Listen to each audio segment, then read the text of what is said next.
We observe today not a victory of party, but a celebration of freedom.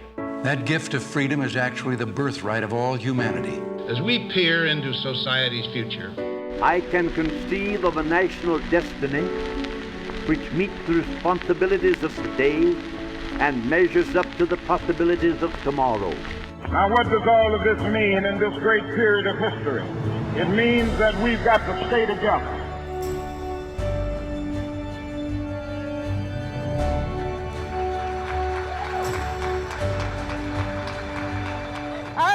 Well, welcome everyone. Thanks for joining us today for our Colorado State Civics Bee competition. We are so very excited here at the Colorado Chamber of Commerce. This is actually our second year of hosting the state finals, and we are so honored to have these 17 finalists that are here competing today. And just so everyone knows, they competed with over 240 students across the state. Let's give them a real huge round of applause. Woo! That's an incredible accomplishment, and I want all of you to know that you are truly the leaders of the future, and we are just so excited by your engagement in civics and with your community, and really truly spending the time to have an understanding of the democratic process.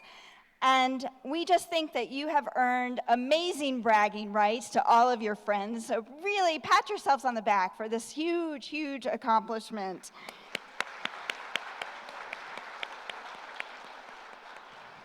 So now I want to recognize our sponsors, because we could not be doing this event without the help of our sponsors.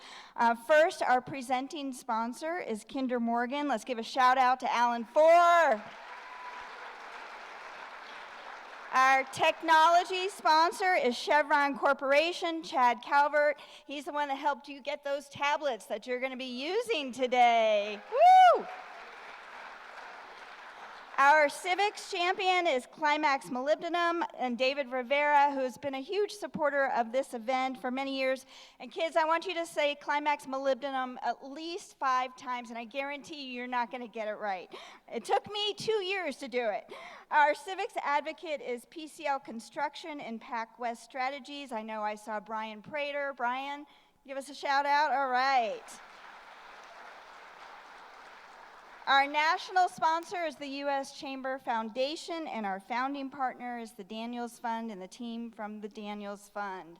Next, I want to recognize our local chambers. We are so proud of this partnership with our local chambers across the state, many of which hosted local civics bees and the competitions in their regions. The Arvada Chamber, the Buena Vista Chamber, the Craig Chamber, the Eastern Plains Chamber, the Windsor Chamber, and the Denver Metro Chamber all brought the finalists that are here today. Thank you to all of them for that partnership. We are so appreciative of the work they did and their commitment to those competitions. I'd be remiss to not thank our amazing, amazing team. Crystal Lind, who led the entire Colorado Civics Bee program here, and Teresa Busk for her work in making sure that the finalists and all the competitions got the recognition that they deserve in the press and the social media across the state. Really amazing, phenomenal job. Next, I want to, woo!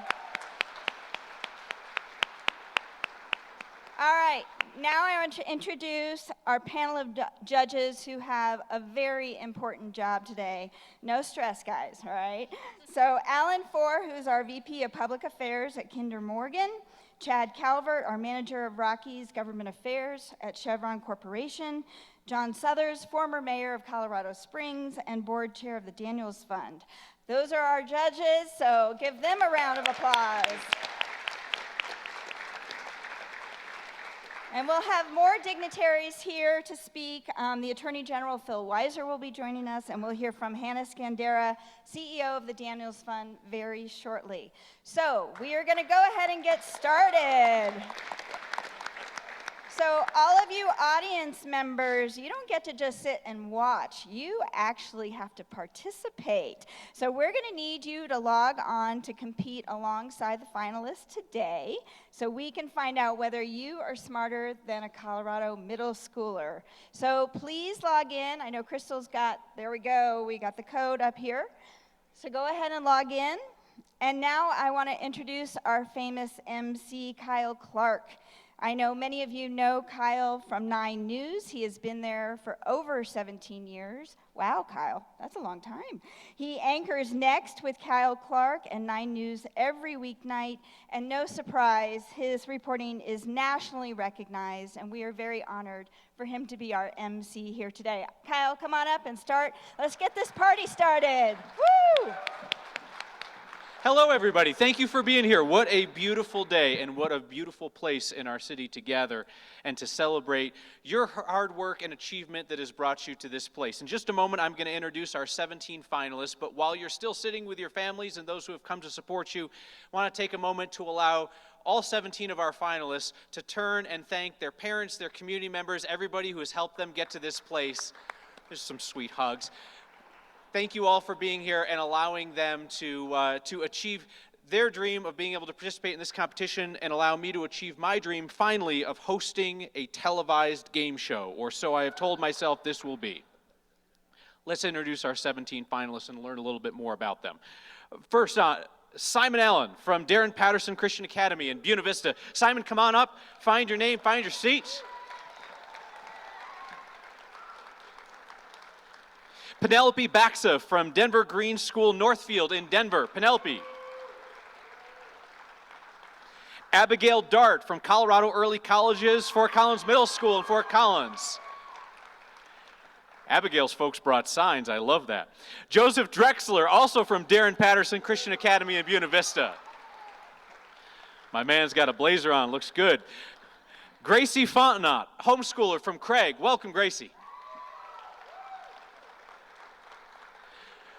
Liv Hastings from Mountain View Academy in the Springs.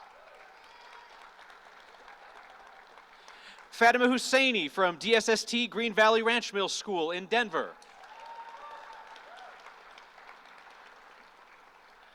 Claire Kubicek from Colorado Early College in Windsor. Warren Magid from Bell Middle School in Golden. Nora Malchowski from Lewis Palmer Middle School in Lake Palmer. Come on up. Anna Metzel from Kent, Denver. Ainsley Moore from Denver School of the Arts. Abigail Petty from American Legacy Academy in Greeley. Both Abigail's people brought signs. I don't know what that is. Ryan Pressgrove from Craig Middle School. Elliot Simpson from Steamboat Springs Middle School. Sophie Underwood from Lewis Palmer Middle School. And our defending champ, I believe, Ram Yalavarthi from Drake Middle School. Ram, welcome up. Today's competition will include 3 rounds. So in the first 2 rounds, the finalists will answer civics-based quiz questions. Each finalist will answer the same multiple choice questions within the allotted time. The time will be up here, 30 seconds per question. The timer will not start until I've finished reading the question and the multiple choice answers.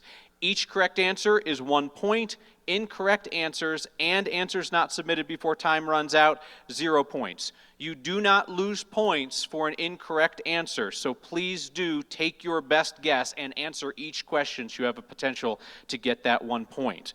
And please note, once you've selected an answer to the question, that answer is final. You can't change the answer on the screens in front of you. At the end of rounds 1 and round 2, we will display the leaderboard on the screen. You'll be able to see which students are in the lead. The 5 finalists with the highest scores at the end of round 2 advance to round 3. That is the pitch round. They're going to come up and deliver a 3-minute pitch of the idea that they wrote about in their essay, and our panel of judges will then ask them questions based on their pitch and on their original essay. Heads up, if there's a tie for 5th place at the end of round 2, we will announce a tiebreaker of a round of 3 questions that are ridiculously difficult, so I hope for everyone's sake we do not do that. Only the students tied for 5th would answer those questions at that point. If you're not tied for 5th, you wouldn't answer the tiebreaker questions, and at the end of that tiebreaker, I would announce who's going on to round 3, which is the question and answer with our judges. To our student competitors, if you have any technical issues with your pads or anything going on, just shoot up a hand, and we'll get you help with that right away. Everybody down here good to go? You all good to go? All right, let's get after it. Here are the questions, and remember, folks in the audience, you're playing too. And no pressure, I did these last night, and I got 2 of them correct. Question 1. According to the majority opinion in the United States v. Lopez 1995 case, why was the Gun-Free School Zones Act unconstitutional? A, it violated the Second Amendment. B, it did not sufficiently protect students. C, the Commerce Clause did not give Congress the authority to legislate on the matter. Or D, it did not give the federal government enough power.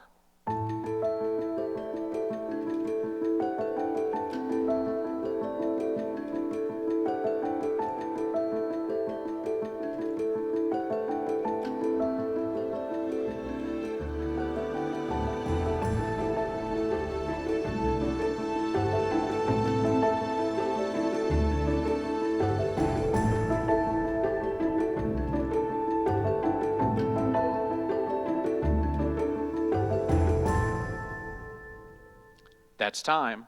The answer is C. The Commerce Clause did not give Congress the authority to legislate on the matter. Question 2. What was the significance of the Munn v. Illinois 1877 case in the context of American legal history? A. It reinforced states' police powers to regulate private businesses for the public good. B. It established a framework for unlimited corporate power. C. It restricted the ability of states to intervene in private business matters. Or D, it had no impact on the legal landscape.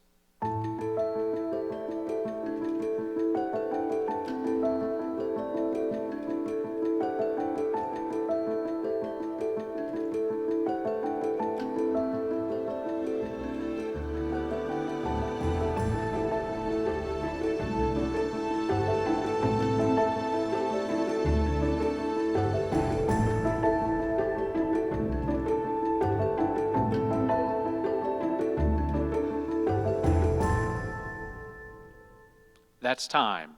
The answer is A. It reinforced states' police powers to regulate private businesses for the public good. Question 3. What is the court exercising when it concludes a case brought before it is a political question and not a justiciable question? Today I learned that a word called justiciable exists. The answers are A. Judicial restraint. B, judicial activism. C, original jurisdiction. Or D, judicial independence.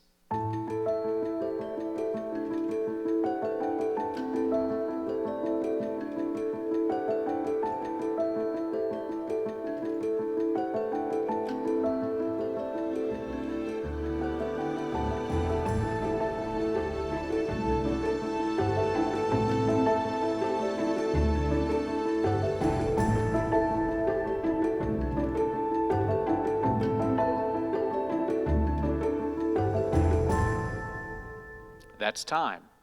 The answer is A, judicial restraint. I have the privilege of being able to look over their shoulders while they do this, and it's amazing how many of them know the right answers. But anyway. Question 4. What was the Social Security Act? A, part of Franklin D. Roosevelt's New Deal, giving direct relief money to people in need. B, part of Franklin D. Roosevelt's New Deal, creating a federal retirement program. C, part of the Servicemen's Readjustment Act, the GI Bill, to help returning veterans with education and loans? Or D, part of Lyndon Johnson's Great Society programs to eliminate poverty?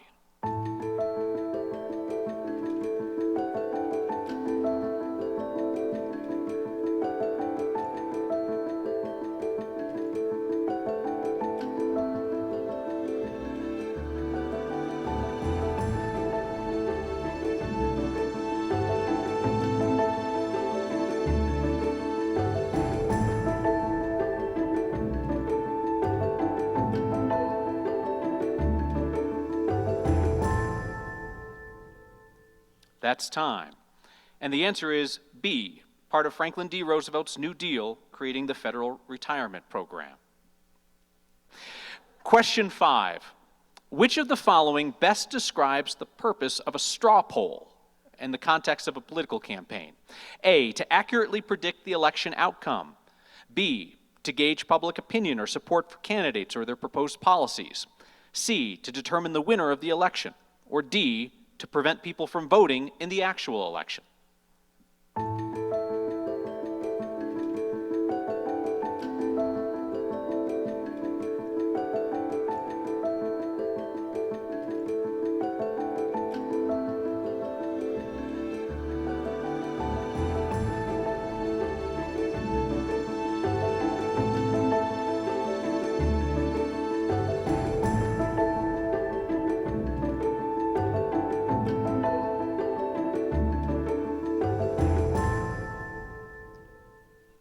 That's time. The answer is B, to gauge public opinion or support for candidates or their proposed policies. We are on to question 6 of 10. How did the Telecommunications Act of 1996 impact the media landscape in the United States? A, it led to the creation of government-run television channels. B, it allowed for more competition in the telecommunications industry. C, it imposed strict censorship on radio broadcasts. Or D, it prohibited the use of satellite communication.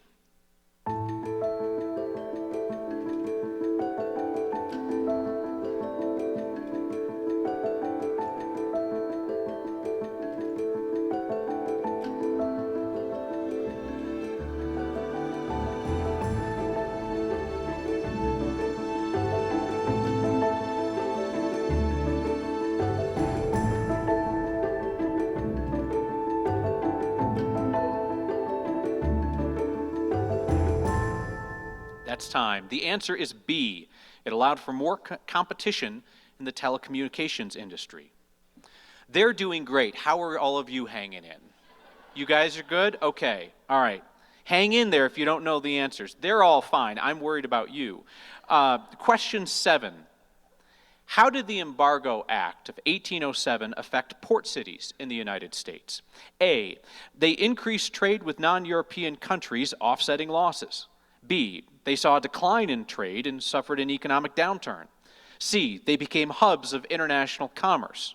Or D, they attracted more immigrants seeking trade opportunities.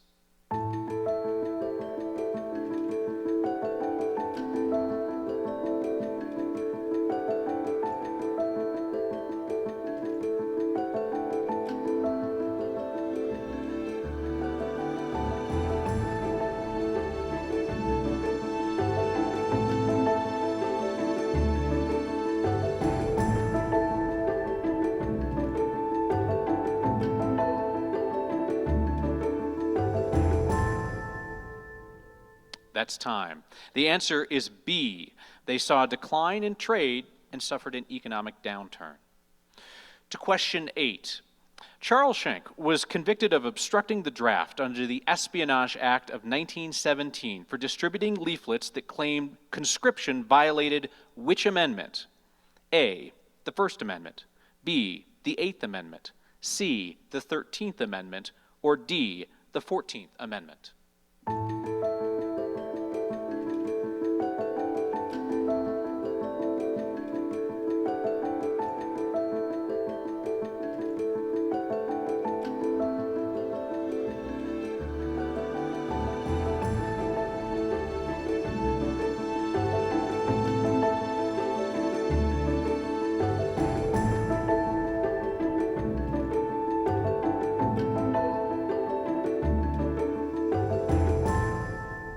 That's time. The answer is A, the First Amendment. My favorite. Question 9 of 10. Following the 2000 presidential election, the Supreme Court ruling in Bush v. Gore 2000 effectively halted a recount of ballots in Florida and secured George W. Bush's victory. How did this decision impact the perception of the court's role in resolving electoral disputes? A, it reinforced the principle of judicial restraint. B, it highlighted the importance of the Electoral College system. C, it raised questions about the court's impartiality in politically charged cases. Or D, it solidified the court's authority in interpreting election laws.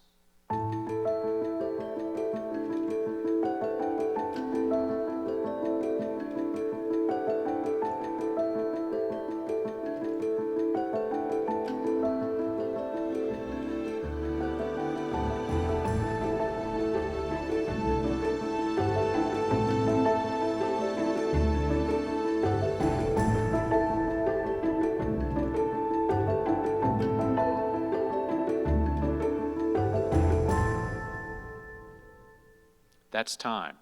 The answer is C. It raised questions about the court's impartiality in politically charged cases. I thought that was the most interesting question in the first round, too. I didn't gasp like you did, but I thought it was interesting. Question 10, final question in the first round. Which federal executive agency was created during the Nixon administration in 1970 to protect human health and the environment? A, the Environment Protection Agency. B, Department of the Interior. C, Drug Enforcement Agency. D, Department of Health and Human Services.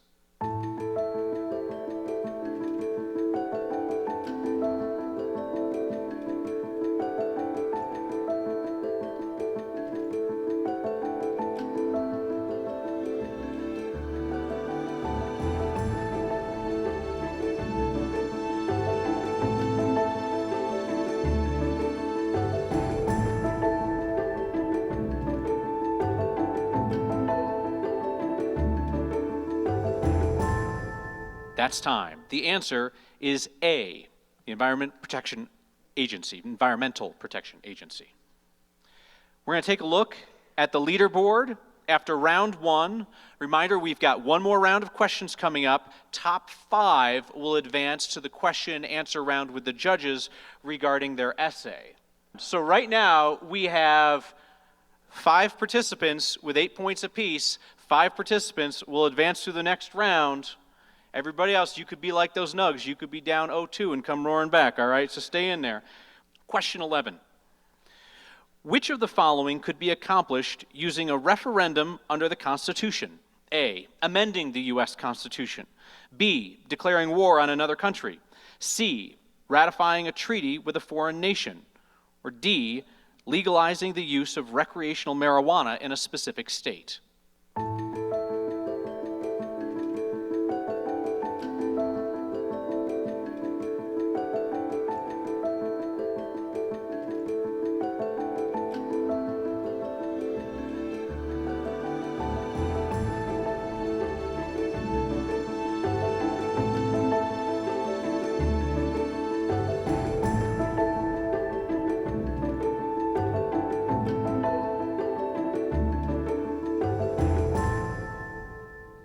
That's time. The answer is D, legalizing the use of recreational marijuana in a specific state.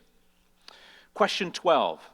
How did the Voting Rights Act of 1965 directly impact African American participation in the democratic process? A, by eliminating discriminatory voting practices such as literacy tests and poll taxes that disenfranchised African American voters. B, by granting African American individuals the right to vote in federal and state elections. C, by mandating the establishment of literacy tests and poll taxes. D, by enforcing segregation in voting booths and polling places.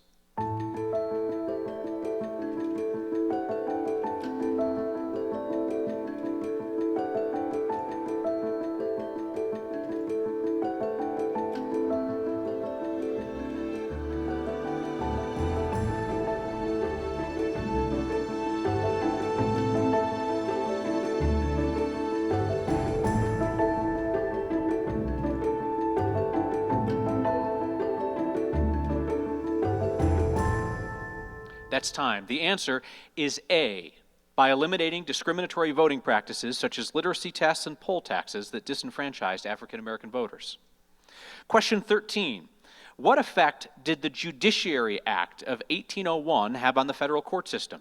A, it reduced the number of federal courts.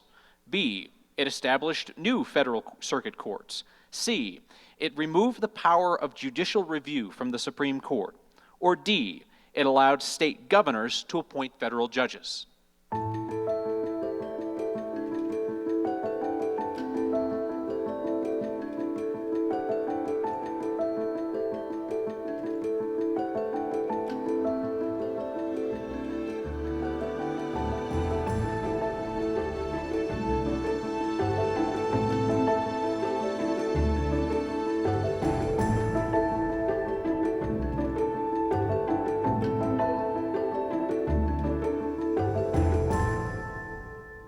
That's time. The answer is B. It established new federal circuit courts. I saw some of you out there shaking your heads on that question in befuddlement. Don't worry, you get to answer, but you don't have to know it. It's just them up here. So don't be too hard on yourselves. Question 14. Who wrote Common Sense during the American Revolution arguing for independence, and in what year? A, Thomas Jefferson, 1774. B, Thomas Paine, 1776. C, Thomas Mifflin, 1783. Or D, Thomas Hobbes, 1789.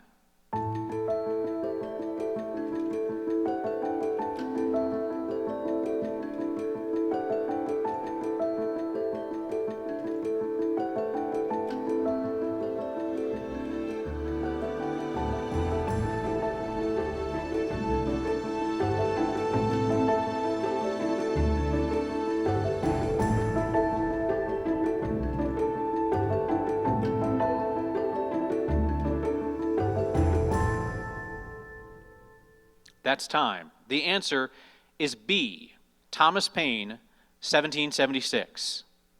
We are to question 15 of 20. Which of the following is an example of a power forbidden to Congress in Article 1, Section 9 of the Constitution? A, establishing a national religion. B, suspending the right to a trial by jury. C, borrowing money on the credit of the U.S. without prior approval of the National Bank. Or D, ex post facto laws.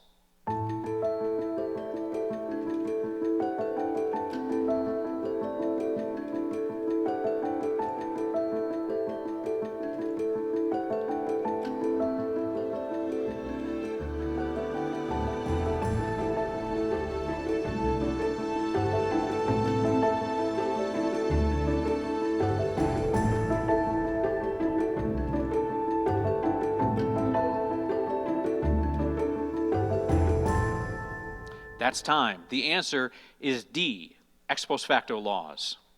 Through 15 of 20 questions, things are heating up in here, and not just because this is a glass-walled building that is essentially a greenhouse. We are down to our final 5 questions in round 2. Question 16. According to the 22nd Amendment, how many total years can a president serve? A, 8, B, 10, C, 12, D, 14.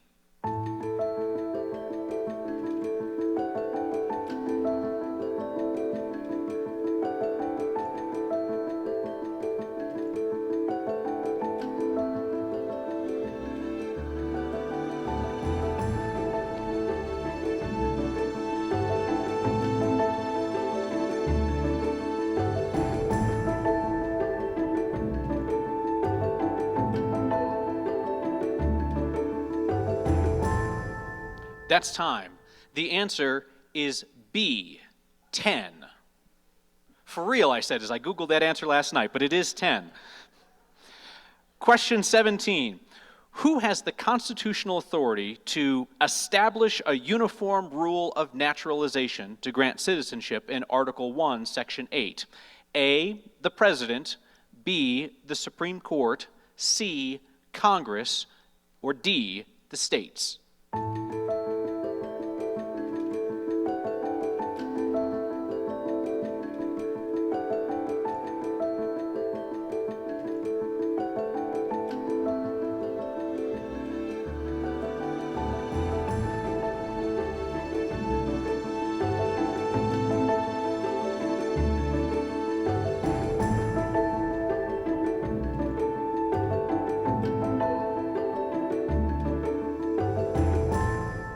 That's time. The answer is C, Congress.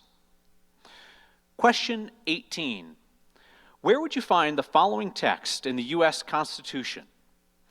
Every bill shall, before it become a law, be presented to the President. If he approve, he shall sign it, but if he shall not, return it with his objections to that House in which it shall have originated. A, Article 1, Section 3. B, Article 2, Section 7. C, Article 1, Section 7. D, Article 2, Section 3.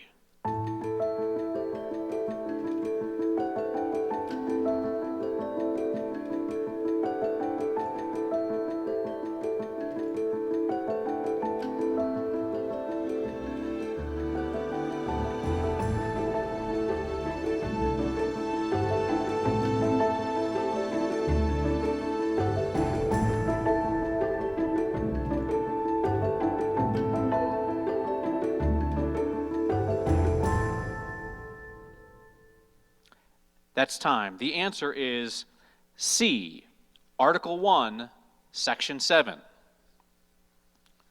2 questions to go. Question 19. Which document was the first expression of the rule of law in the Anglo-American legal tradition? A, English Bill of Rights. B, Magna Carta. C, Declaration of Independence. Or D, the Treaty of Hastings.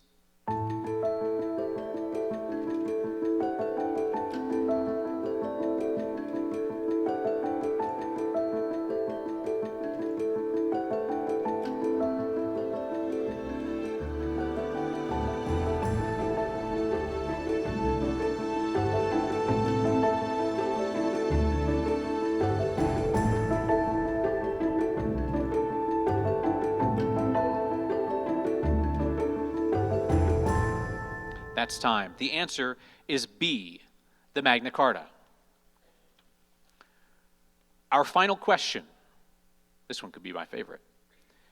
Which president issued an executive order making the arrangement of the stars on the flag in 9 rows staggered horizontally and 11 rows staggered vertically?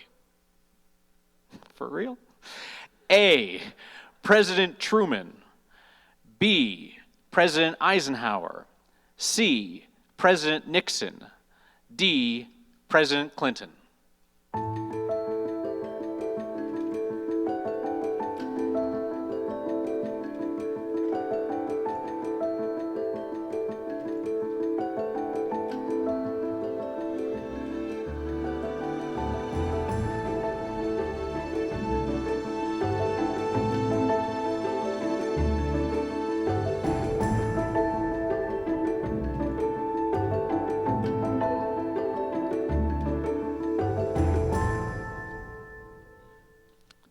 That's time. The star arranger was B, President Eisenhower. We are about to see who is advancing to round 3. Remember, five students will advance after the first 2 rounds. Here come the scores. You can clap. It's fine to clap. Here we go.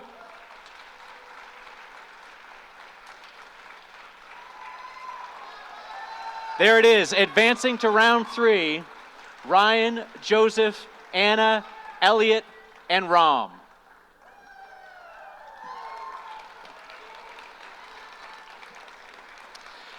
And a big round of applause for all of our students who came and participated here today.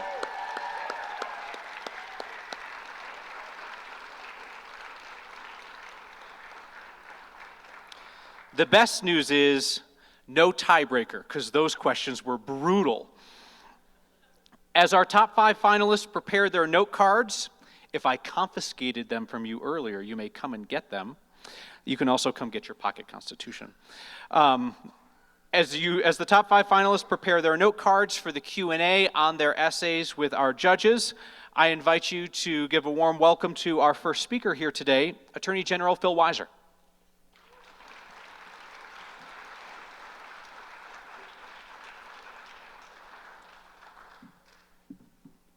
You are all fortunate to be a part of this great event. For the parents here, I know you are filled with pride, and many of us are filled with humility that Kyle stumped us on a few of those questions. Kyle, you clearly have an alternative path as a game show host if the hosting news doesn't work out, but I think the good for Colorado is he's doing great. The celebration here is one that we need a lot more of civic engagement, civic literacy. Learning about the rule of law is not something that every middle schooler encounters, let alone the Magna Carta. You are all on a journey, and I know that, like any journey, there's going to be frustrations along the way, that some of this is hard, challenging, but you're putting yourselves out there. And I'm so grateful to have sponsors, the Colorado Chamber, the Daniels Fund, and others who are committed to what we as a society so desperately need.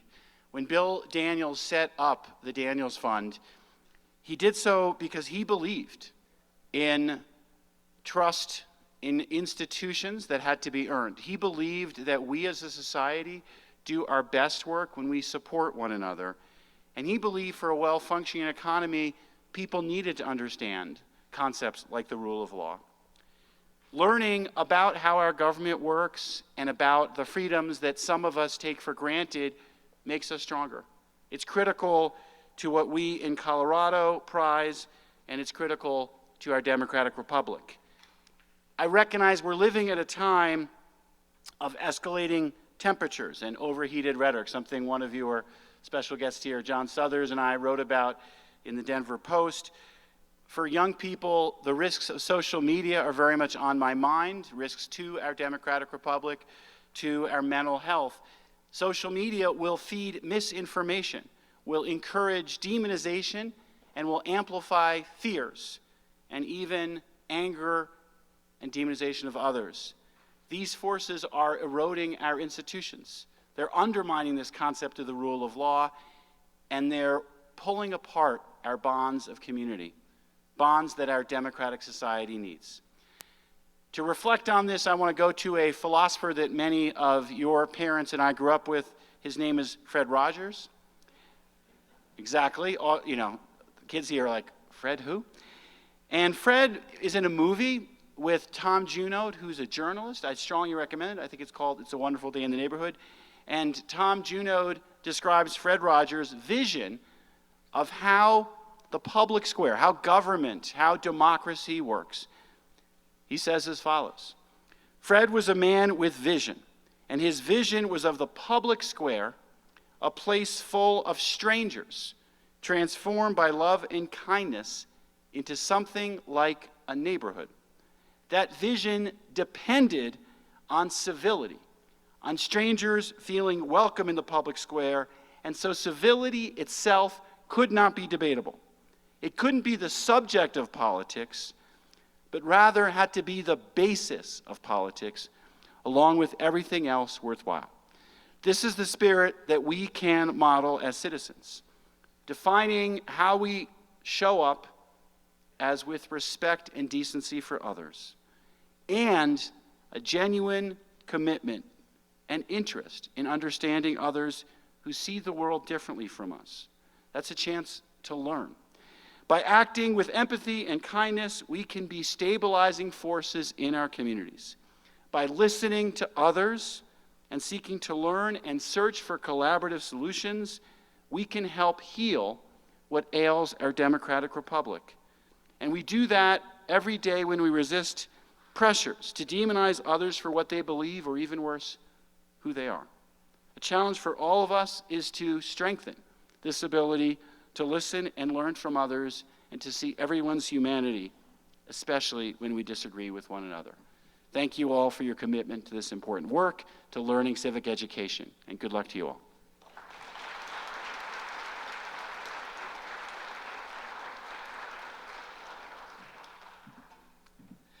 Thank you to Attorney General Weiser. I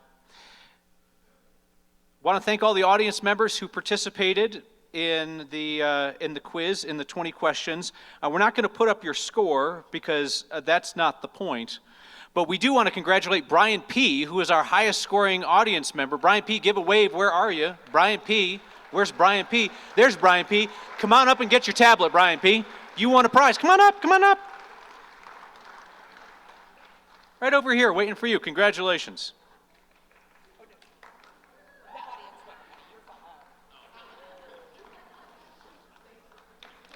All right. Do all of our student finalists who are going on to round 3 have your note cards? All 5 of you have your note cards? Nobody approached for anything else? Everybody feels like they're good? Okay, wonderful. So what's going to happen next is that I'm going to call up the finalists one by one to come to the microphone here and deliver their 3-minute pitch on the topic and the solution that they wrote about in their essay. I'm going to call you based on your reverse finishing order in rounds 1 and 2, so 5th, 4th, 3rd, 2nd, and 1st. Each finalist is going to share a 3-minute pitch on the topic and the solution that they wrote about in their essay. Each finalist will then receive questions from our panel of judges, and the finalist will have 3 minutes to answer each question. Judges will be evaluating the finalists based on how well they demonstrate an understanding of civic principles and related systems, how well they demonstrate clarity and effectiveness in delivering their summary, how well they demonstrate clarity and effectiveness in responding to the judges' questions, and the use of specific examples, evidence, and primary sources to support their answers. At the end of round 3, the judges will add their scores to the finalist tallies from rounds 1 and 2 to calculate a final cumulative score for each finalist. The finalist with the 3 highest cumulative scores will be named our 3rd, 2nd, and 1st place winners. All the finalists today will receive certificates, tablets, and the 1st, 2nd, and 3rd place winners will also receive prize money and trophies. All right, let's get on with the show. Finishing 5th in round 1, going 1st in round 3, our defending champ, Rom.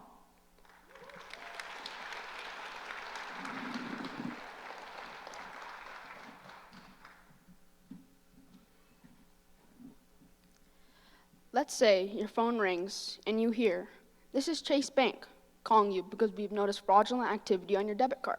Please enter your social security number to unfreeze your account." Or you get this email, "Your Netflix membership expired today. Simply click restart my membership to enjoy all the best movies and shows without any interruption." What would you do? According to Forbes, in the first quarter of 2023, around 40 million adults were targeted by scammers. Almost $8.8 billion was lost to scams in 2022, and almost $10.2 billion was lost to cyber attacks this past year. Both of these numbers are climbing at an alarming rate, and scams are getting more sophisticated as AI technology improves. According to an article by the AARP, the statistics, unfortunately, may only reveal a fraction of actual losses, as victims may feel ashamed about falling for scams. My essay is about how the cyber attacks and scams are affecting the day-to-day lives of the people in our community every single day. The reason I started thinking about this issue is of the weekend of November 4th, 2023. I should have been doing my homework, but I couldn't. There had been a cyber attack on my school's computer system. A hacker group threatened to upload sensitive employee and student information to the dark web if Jeffco Public Schools did not pay a ransom. Jeffco shut down the computer systems to see what information the hackers had obtained. We all had to change our passwords immediately once the systems came back online. A few days after I wrote my essay, a cyber attack on healthcare technology company called Change Healthcare compromised sensitive patient information for 1 in 3 patients in our country. They had shut down their systems, which meant that doctor offices weren't getting paid for the services, and they in turn struggled to pay their employees. And just last week, there was a cyber attack on Ascension, a network of 140 hospitals in 19 states. And some of those hospitals had to divert ambulances to other hospitals. Our neighborhood feed on the popular Nextdoor app is also filled with messages about scams and cybercrimes that our neighbors have experienced. So it is evident that cybersecurity is an issue plaguing our communities. Some ways that we can ensure that this doesn't happen is to educate people in our community about this topic. If people know what a scam looks like, they can identify a scam when they see one and avoid falling for it. We need to roll out an ad campaign on apps and TV, such as Nextdoor, and raise awareness of common steps everyone can take, such as making stronger passwords, enabling dual authentication, not clicking on suspicious links in emails and messages, freezing their credit file, and not giving up personal information over the phone. When people spot a scam, they need to alert friends and family and also report to the FTC online and the local police department so that law enforcement has more information to work with. We can educate kids in schools by having assemblies or classes that show examples of scams and how to avoid them. We also need to make sure that businesses, school districts, and government organizations are taking cybersecurity seriously. We need more law enforcement involved to discourage hackers and scammers from targeting people. We all need to work together to make sure we all stay safe online. Thank you.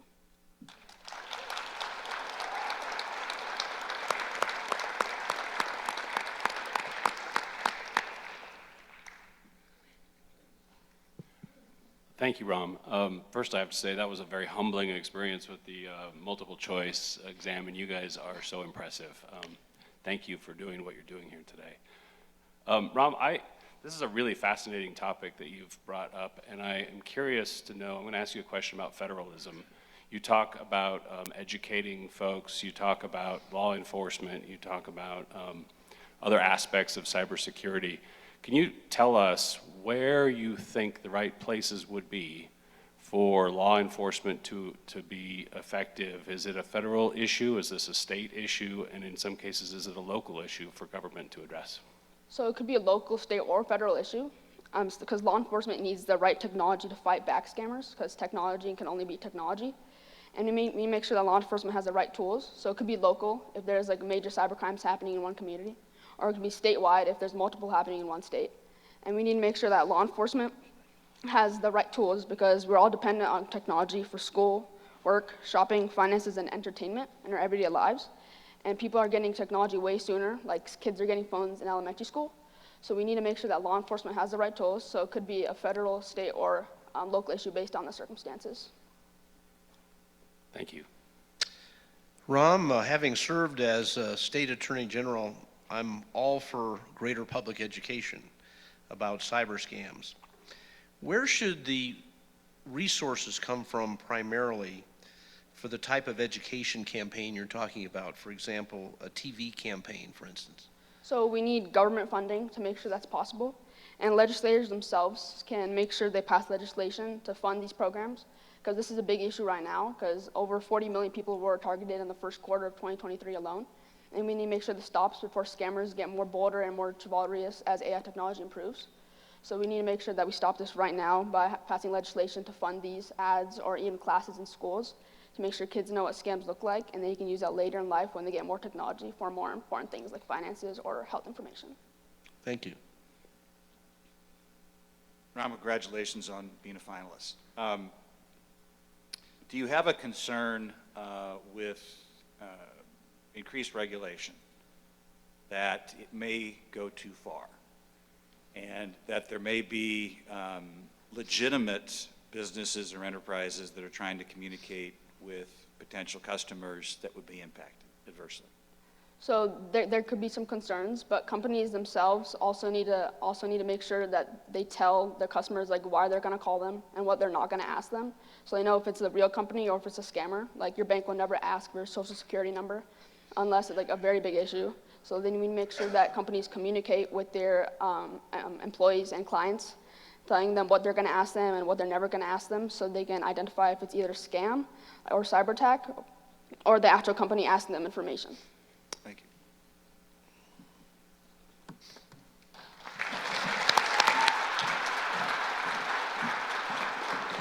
Ram Yelavarthi from Drake Middle School, Arvada. Very well done. Very well done. Our fourth place finisher from rounds 1 and 2, Elliot Simpson from Steamboat Springs Middle School. Elliot.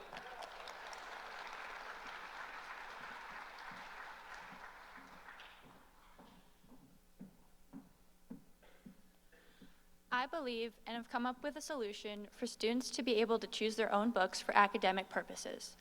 Not only have student test scores declined because of the loss of interest in reading in school, but many students have also shown a common disinterest in reading outside of school as well. Our state has a shortage of teachers, and perhaps by making it easier for teachers to teach what students want, our schools could have more motivated teachers, happier students, and improved test scores. Many students in our country have never even finished a book outside of school, and I plan to help these students gain the liking to take on recreational reading. My solution is to create a curriculum that allows for students to choose what they read while staying within the limits of the Colorado educational standards. Students would choose a book Read it within a specific time frame and create a project or report relating it to something important in the real world.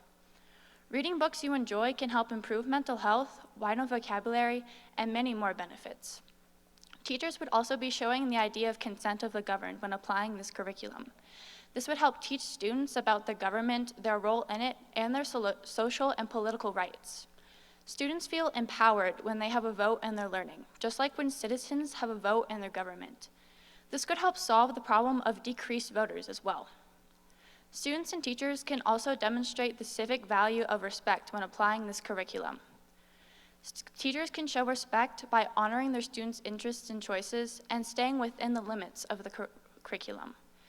Students can respect their teacher's authority by responsibly choosing a book fit for a school setting and respecting not only their classmates' interests, but also their different perspectives on worldwide issues. Responsibility is also a big part of this curriculum. Students need to take responsibility for their book choice and its relevance towards the unit. They would also need to show time management and recognition of their learning level and potential. My curriculum can also help students find a learning level fit to them personally.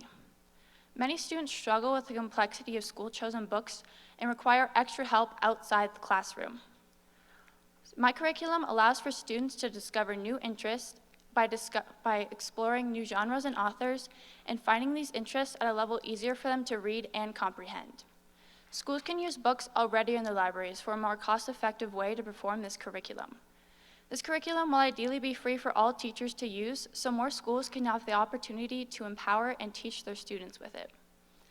This curriculum will be able to help empower, teach, and help students learn about their government, respect, responsibility, and help them discover new interests when reading books.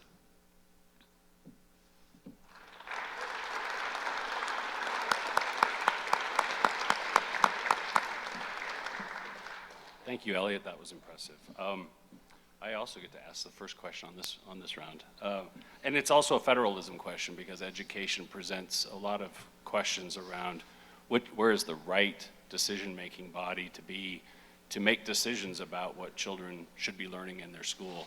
And there's a natural tension between state funding, federal funding, and students being able to achieve standards that are expected by a state government or a national government, and parents and local school boards being able to choose what students are learning in their actual classroom, what curricula they're following. And so your presentation seems to suggest that an alternative curriculum built more around student interests would be more effective.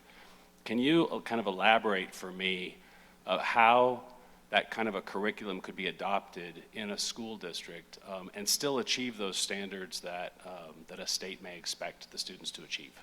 When students read books they're interested in, they get more motivated and they find the books that they're interested in way more easier to comprehend than, say, books that are on topics they don't relatively take interest in, so they're not motivated to learn about it. And so the more motivated the students are, the more likely they are to want to perform higher on state testing and help, like, the more motivated they are, the more likely they'll be improving their learning. Thank you. Elliot, I'm going to follow up on that a little bit. Would your vision be that this program, where the students pick the books they're reading, would that be determined on a school district by school district basis, or would it be a state mandate? I think school districts should get to choose how they teach their students and what they're doing with their students, because the state testing, when students show progress through state testing, they get federal funding. So if it's state, many schools might not have the ability to show this progress through school-chosen books because many schools might not have as big libraries as other schools do. Okay. Elliot, congratulations on being a finalist. Going to your essay, and this is a much broader topic than you've identified here, but I think a relevant one. You say students should be able to choose appropriate books. Could you define what you mean by appropriate? Appropriate's like So there's a lot of books out there that are not appropriate for teenagers to read or younger students to read. So they need to be within the limit of what school policies are and what schools believe students should be reading about. So they could show moderation in their interests to help them stay in line with the curriculum. Thank you.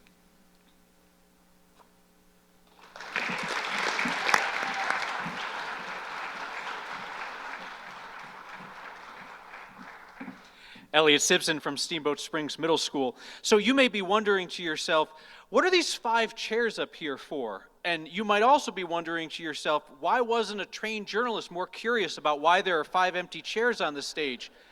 And the answer to both of those questions is that our finalists are supposed to be sitting in them right now, but I failed to invite them to do so. So now if the 5 finalists could please come up here and sit in the seats that were intended for them. Ryan here on the end, then Joseph, Anna in the middle, then Elliot, then Ron.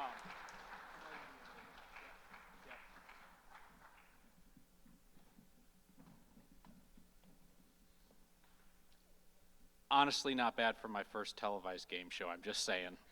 We're doing okay. We're doing okay. Next, we're going to hear from Anna Metzel from Kent, Denver.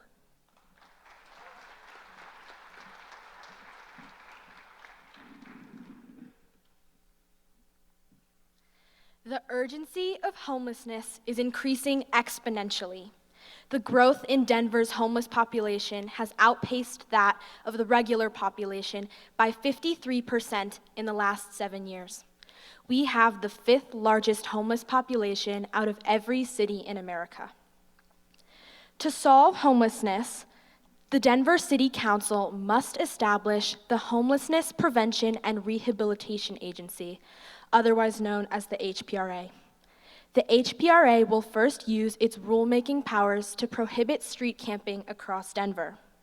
Next, the HPRA will offer tax incentives to build complexes housing those approaching and experiencing homelessness. Additionally, the HPRA will propose a modest sales tax to generate revenue for the program. People nearby complexes will likely object, and others may complain about the tax, but thorough education about the importance of the program will ensure that everyone feels secure. In each building, there will be healthy meal options and clean clothes with psychiatrists, nurses, and social workers offering their respective services. Such community partners will receive compensation for their contributions. To help residents regain financial stability, the HPRA will partner with small businesses to employ residents. Banks will set up offices inside complexes to provide monthly seminars on financial competency and hold residents' money in trust until they reach stability. At this point, residents will be released to alternate housing and employment.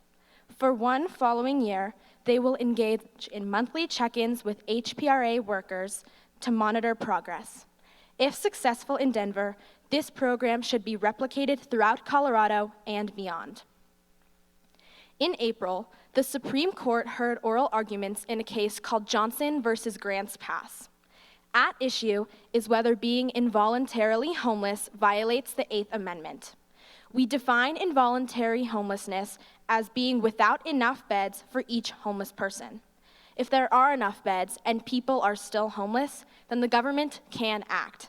But if there aren't enough beds, then the government cannot enforce ordinances. However, regardless of the court's decision come June, my solution will still be valid and essential. In closing, I believe that we must rely on our government to establish rules that balance the natural rights of the homeless to live where and how they want with those of the majority to enjoy clean streets and open spaces. Ultimately, when engaged citizens partner with government leaders grounded in our shared civic values of responsibility, courage, respect, and justice, just as John Locke envisioned in his Treatise of Government, we can and will solve homelessness together. Thank you for your time, and I look forward to your questions.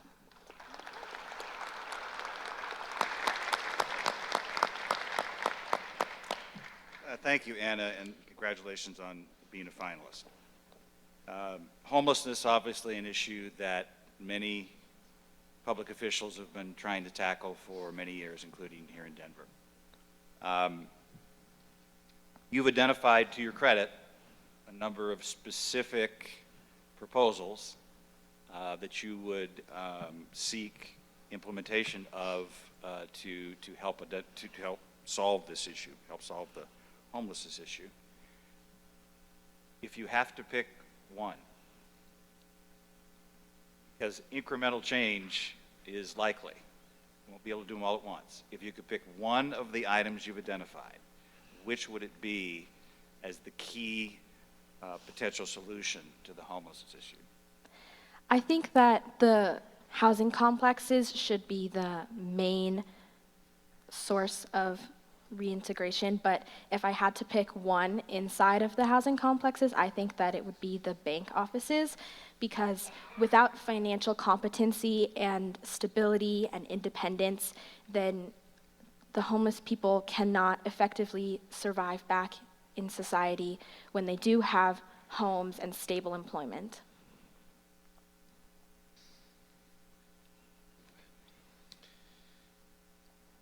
Anna, could you give us an example of how you would see the city department that you envision working with local businesses or enterprises to help find solutions to homelessness? Well, one example of this is when the HPRA will partner with local small businesses to help employ residents so that they can regain financial competency. Can you give us an example of what kind of businesses you might envision doing that?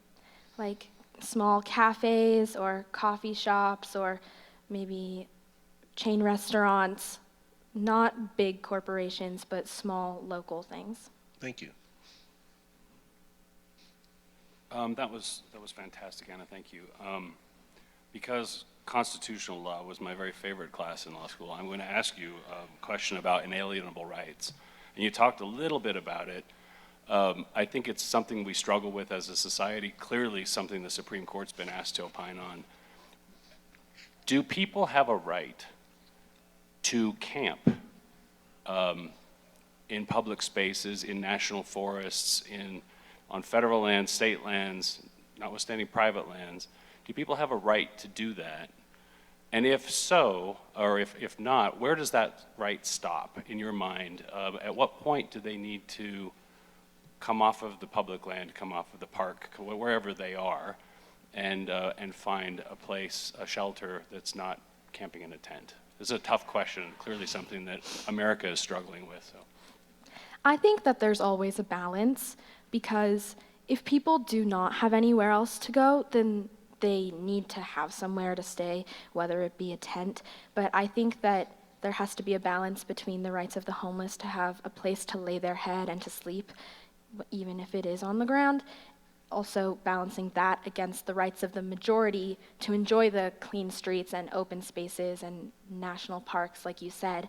And I think that it really depends on circumstance, because they do need to have a place to sleep, but the majority also has a right to enjoy these spaces. I also think it comes back to involuntary homelessness. So I think that Denver also really needs to check if the homeless people here are involuntary or voluntarily homeless.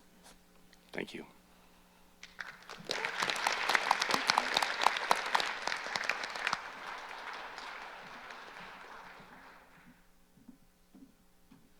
There's Anna Metzel from Kent, Denver.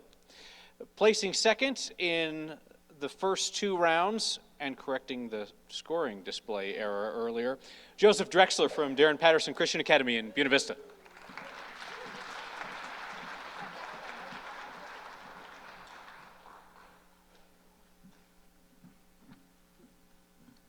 Hi, I'm Joseph. I'm from Darren Patterson Christian Academy. Thank you for having me. A huge problem in the state of Colorado is that students are unenthusiastic about their education, as shown by the fact that 31% of students are chronically absent, meaning that they miss 10% of school or more. However, we can fix this looming problem by helping students know that they can make a difference in their own lives and the lives of others, because if they know this, they will be more enthusiastic about their own education. We can help students know that they can make a difference through two things. The first being teaching them more civics, and the second being giving them more choice in their education. At its core, civics is about helping people learn how to use their government to accomplish their goals and make a difference. And that's why it's so vital for this process of empowering students. As Thomas Jefferson said, the government is strongest of which every man feels himself a part. But I feel like this works the other way around too. The student is strongest when he feels himself a part of the government. As my second topic, the process of giving students more choice in their education is vital for this idea of helping them make a difference because it gives them a way to engage in their community. Further, it creates more engaged students, and more engaged students have more vision, responsibility, and ownership, all of which are vital in this process of empowering them. So, our problem is that students are not enthusiastic about their education. However, we can solve this problem by helping students know that they can make a difference through civics and choice. Accomplishing this is going to require us to get the word out to the decision makers in our government and to your everyday voter, because both are equally important in this process. For example, in my own hometown, we have to talk to Lisa Yates, superintendent of the BV School District, and Jessica Kreitz, head of the BV Board of Education, to implement my changes. On a state level, I would like to talk to Susanna Cordova, Commissioner of Education in Colorado, to implement my changes. But I can't do any of this alone. So if you care about this topic, please join me in spreading the word, influencing people, but most importantly, encouraging students. Thank you.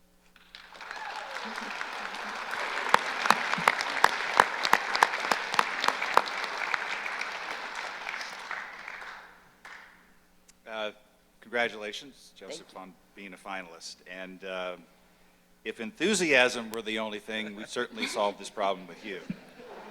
But unfortunately, it isn't. And I think you've identified the problem very well. But I'm still a little fuzzy on specifics about solving the problem. You mentioned a few individuals of meeting, but can you be more detailed on specific ideas for implementing this additional engagement? Oh, yes, sir. I feel like additional things we need to do was talk to government officials. Those are the most important. And my idea is putting civics in this is going to make students more engaged and giving them more choice. And to implement either of those changes, we desperately need to work with government officials, and also we need to be able to shine a new light on civics. We need to make sure that students understand it's a way to use your government to help accomplish your goals and to make a difference, essentially. And I feel like we need to partner with groups like the Optimist Club and the Daniels Fund. Those are both really important groups in shining this new light on civics. Thank you. Joseph, a big part of your vision is students, as I understand it, essentially choosing their own curriculum.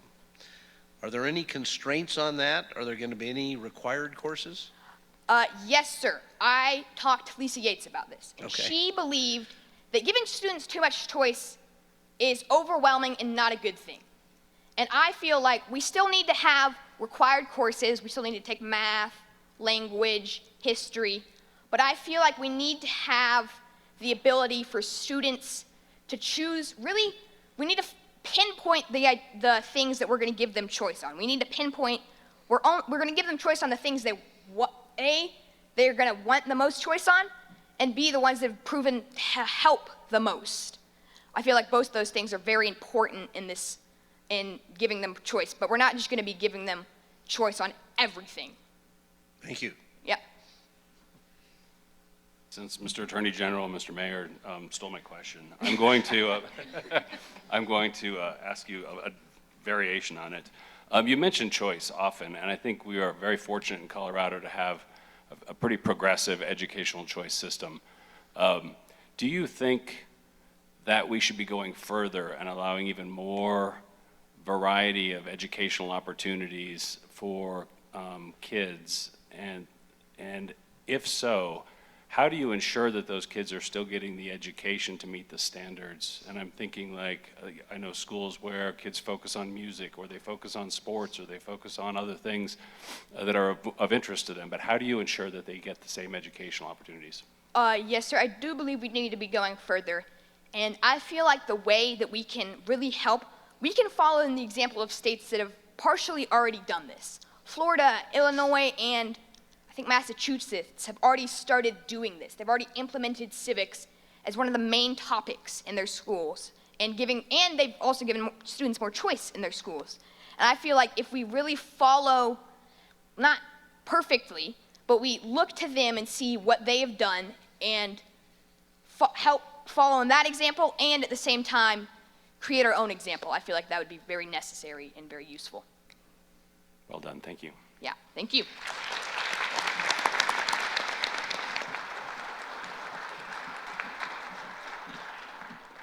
Joseph, thank you very much. And now lastly, we are going to hear from our leading scorer in rounds 1 and round 2, Ryan Pressgrove from Craig Middle School.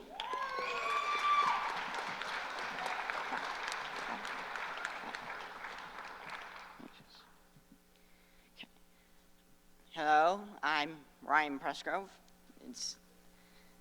Thank you for letting me be here. While looking for an essay topic this year, I came across multiple Craig Daily Press articles that said the recycling program we previously had was shut down in around 2019 due to costs upwards of $70,000 a year, low demand for the recyclable materials, and also contamination. Contamination being recycled materials mixed with different recycled materials or unclean, so they could not be properly recycled. I believe working to bring recycling back to Craig would relate to the civic virtue of responsibility, because it is our responsibility to manage our waste and protect our environment. The solutions I have for this are to, 1, apply for a grant, 2, partner with other nearby towns and communities, and 3, survey and poll people to see how they would be willing to help the interest in the recycling program and bringing it back. The grant I am looking at, there are others that would still work, is the EPA's Consumer Recycling Education and Outreach Grant Program. According to the EPA's website, Meeker, a nearby town, qualifies for Track 1, which receives a portion of $12 million or 40% of that grant. And Craig, my town, qualifies for low income, which receives a portion of 20% or $6 million of that grant. We could partner with towns like Meeker, towns that qualify for the Track 1 to be able to apply for the larger sum of Track 1 money. We could also partner with other nearby towns like Hayden and Steamboat. Steamboat currently has their own recycling program, so they could help to expand it to us and the rest of us in the Yampa Valley. The survey I recently created, I sent that out online as well with a video about recycling wrecks. And I'm planning to also, after this, go to local summer events and poll people out there, possibly dressed as recycling wrecks.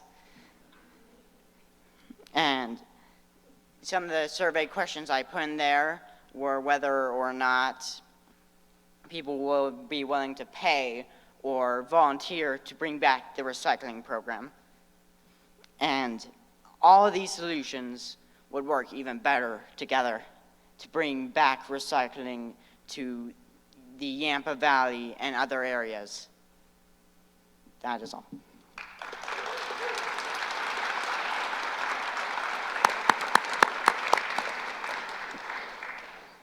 Thank you, Ryan, and congratulations on being a finalist.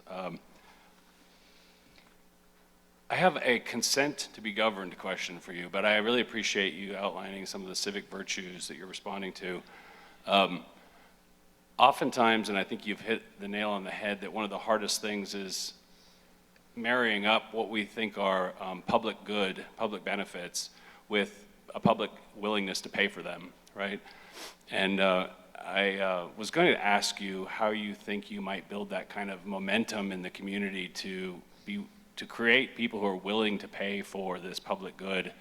And you answered a lot of those questions, but I want to give you a chance to elaborate. So you identified doing a survey to figure out where people are. Once you figure that out, then how do you build consensus, or at least build kind of majority view that recycling is something that you should be doing in Craig? One, why I would help bring that view into perspective, probably advertising campaigns, posters, similar things like that. Probably polling people at those summer events would bring some attention to it, and just getting the news out there that this is something we should be working towards, and this is something we want to figure out. Thank you. Ryan, you've addressed one of the obstacles, getting public support. What other obstacles do you see, perhaps some logistical obstacles, in carrying out your vision of reinstating recycling in the Yampa Valley? Some of the logistical problems would be possibly getting other communities working with this, and we might not also trying to receive the grant from the EPA. I'm sure there are other grants that would work. And another thing would be finding or constructing a place where it would be recycled, and trying to figure out how to find demand for those recycled products or those recyclable products, since that was one of the main issues that happened to shut down the program. Thanks, Ryan. Congratulations, Ryan, on being a finalist. So I'm going to look at this a little bit differently, and I'm asking myself, asking you as well, what happened to recycling? I remember when I was your age, riding a bicycle down rural roads in southern Illinois and picking up aluminum cans, putting them in bags, and taking them to the recycling center and getting $1 a pound or whatever it was. We fast forward to today, where people can't even take the time to separate in separate bins. So what's happened in those years that has led to get us where we are? What has happened is, I assume just most people thought the problem has been solved. They've forgotten about it, and they just haven't noticed it. The places that were taking those recycled materials, I know some of either the recyclable materials or the recycled materials were going to China, and now they're not willing to take as much of that, and they're beginning to not pay or starting to charge for those recyclables. And yes, people are enthusiastic about it. Thank you.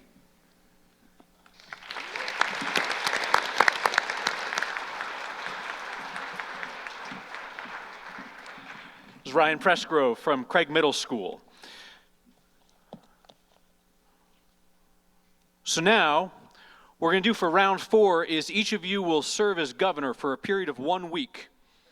Make whatever changes you want. Shake things up. Be bold. We'll meet back here. No, we're not going to do that. We could do that next year. That's a suggestion. We'll note that down.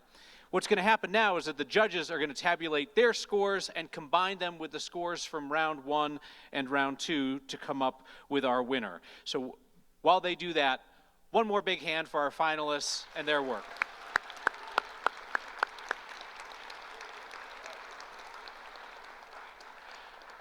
While the scores are being tabulated, please join me in welcoming Hannah Scandera, President and CEO of the Daniels Fund.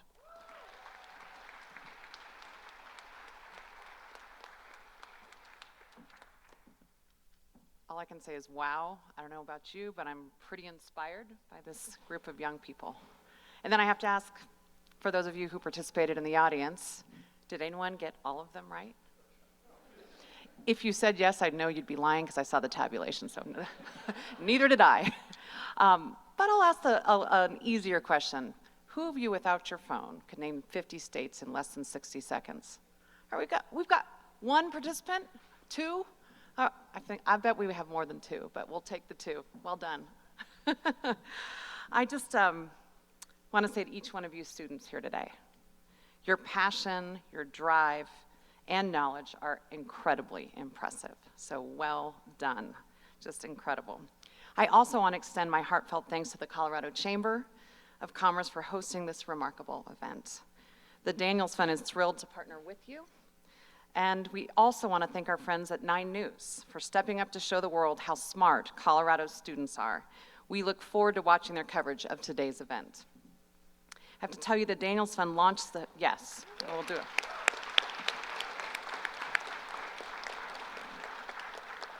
The Daniels Fund launched the National Civics Bee in partnership with the U.S. Chamber of Commerce Foundation, and we did it because we believe in equipping our youth to be leaders and problem solvers in their communities. Bill Daniels, our founder, cherished the freedom we have as Americans to create our own destiny, to actively participate in our democratic republic. This year, 115 cities are participating in Civics Bee competitions, just like this one, across 28 states. That's in just 2 years. We are so excited that by 2026, 50 states will be participating across this country, and this fall, in November, there will be a national championship of those 28 states in Washington, D.C., and someone from here is going.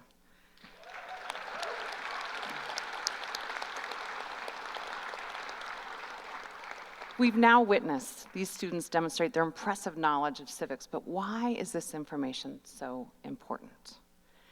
The United States was built upon the fundamental belief that informed citizens are central to the health of our republic. Unfortunately, civics is disappearing from so many of our schools, and civic knowledge among our youth, and frankly, our adults, is alarmingly low. Civics isn't just memorizing historical facts, as we just saw.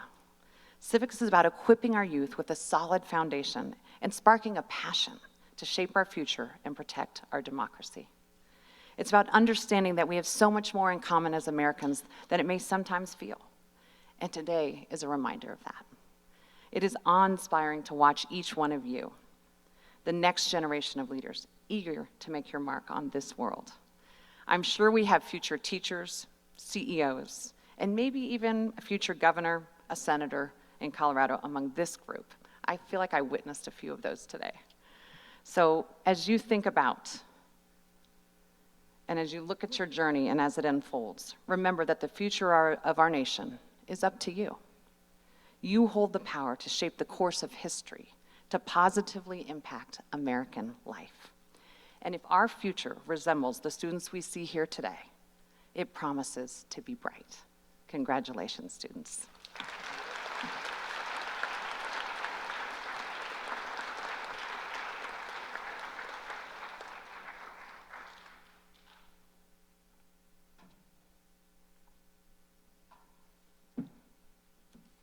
thank you, Hannah, and thank you to the entire Daniels Fund team. You guys are amazing. You're an amazing team, and the Colorado Chamber is very blessed to be working with such a fascinating team. So thank you so much.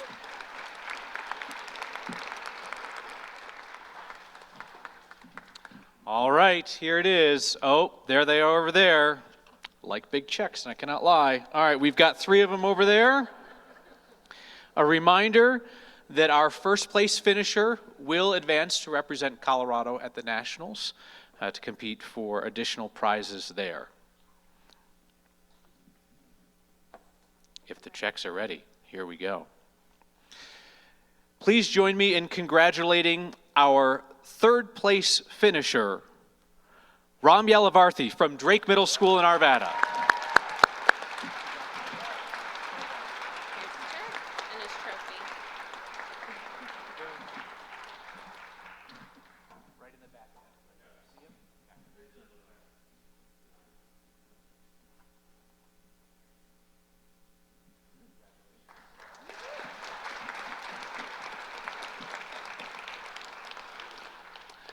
Our 2nd place finisher, Anna Metzel from Kent, Denver.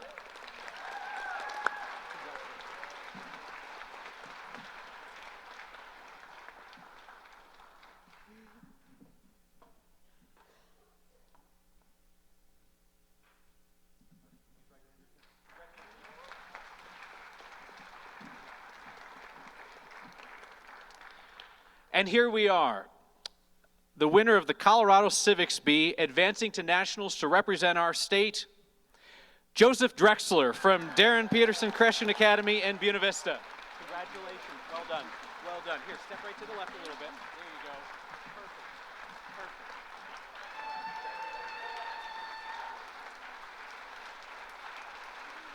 Well done, well done, great job.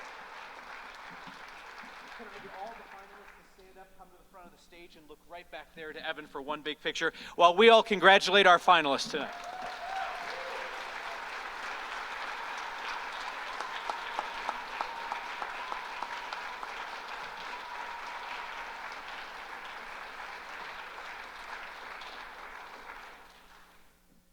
Oh, I've got the winner's trophy here. That's not for me. That's for you. There you go. Congratulations. Thank you all for being here. Thank you for the encouragement that you have provided your students. I know that some of you came great distances to be here. Thank you for that as well. I think it's wonderful that both in our group of competitors here today, but also in our 5 finalists, that we truly have a wonderful geographic representation of our state as well. That's wonderful to see. Thank you to our judges. Thank you to our hosts who made this possible. Thank you to everybody who was watching at home on 9 News on Saturday night. This gives you hope for the future, does it not? We look forward to being governed by you. Thank you all for being here. Have a great day.